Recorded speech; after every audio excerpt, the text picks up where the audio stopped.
Donald Trump ने supreme court में tariff पर मिली हार के बाद पहले 10% और फिर इसे बढ़ाकर 15% ग्लोबल टैरिफ लगा दिया। अब इसको लेकर के मूडीज ने क्या कहा है? अमेरिका में टैरिफ घमासान के चलते चीन को फायदा होगा, ये दावा किया जा रहा है, जबकि कोरिया और ताइवान के लिए भी ये अनुकूल रहने वाला है। लेकिन सवाल ये कि भारत का क्या?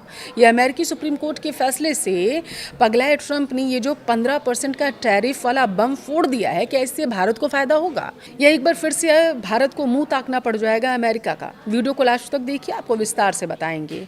नमस्कार, आपके साथ मैं पल्लवी रविंद्र सिंह। अमेरिकी सुप्रीम कोर्ट ने राष्ट्रपति डोनाल्ड ट्रंप के टैरिफ को खत्म कर दिया, जिसके बाद ट्रंप सरकार ने 10% की नई आयात शुल्क लगा दी।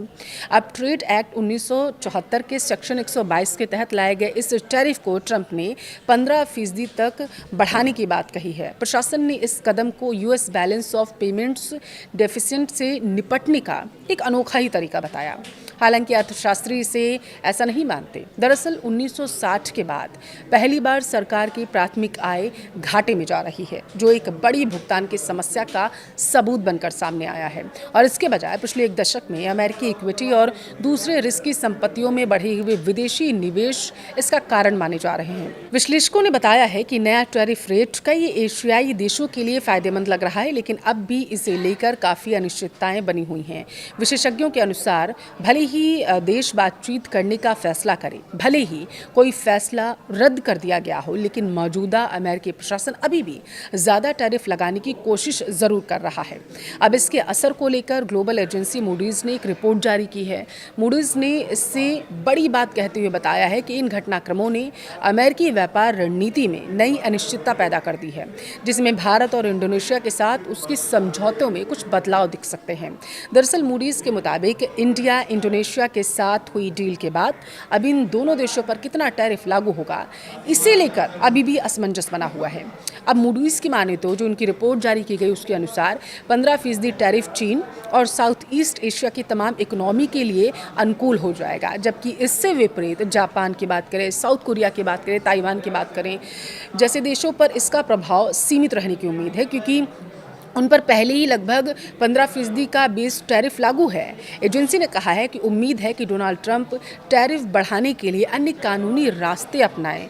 दावा ये किया जा रहा है दरअसल कि सुप्रीम कोर्ट के फैसले से अमेरिका की तमाम व्यापारिक वार्ताओं में जटिलता देखने को मिल सकती है। खासतौर पर इससे भारत और इंडोनेशिया के साथ हुई हालिया ट्रेड डील में बदलाव की संभावना बन रही है। भारत से डील के तहत रूसी तेल की खरीद बंद करने की समय सीमा जैसे महत्वपूर्ण मुद्दे अभी तक ही नहीं हुए हैं, जिस पर सभी की नजरें हैं।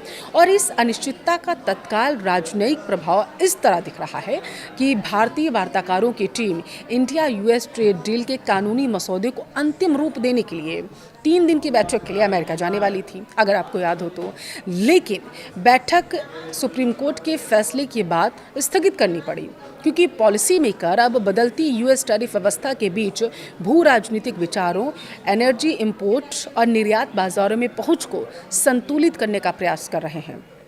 रिपोर्ट के मुताबिक 3 दिवसीय बैठक स्थगित करने के पीछे उनका बहुत बड़ा कारण रहा है, बल्कि एक रणनीतिक पुनर्समायोजन बताया जा रहा है इसे।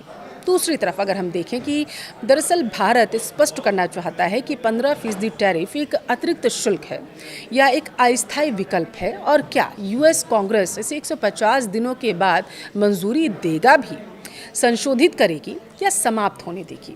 मूडीज ने कहा है दरअसल कि सुप्रीम कोर्ट के ट्रंप टैरिफ पर आए फैसले से अमेरिका के किसी विशेष देश पर टैरिफ लगाने की क्षमता सीमित हो गई है, क्योंकि अब बातचीत में इसका इस्तेमाल नहीं कर सकता है।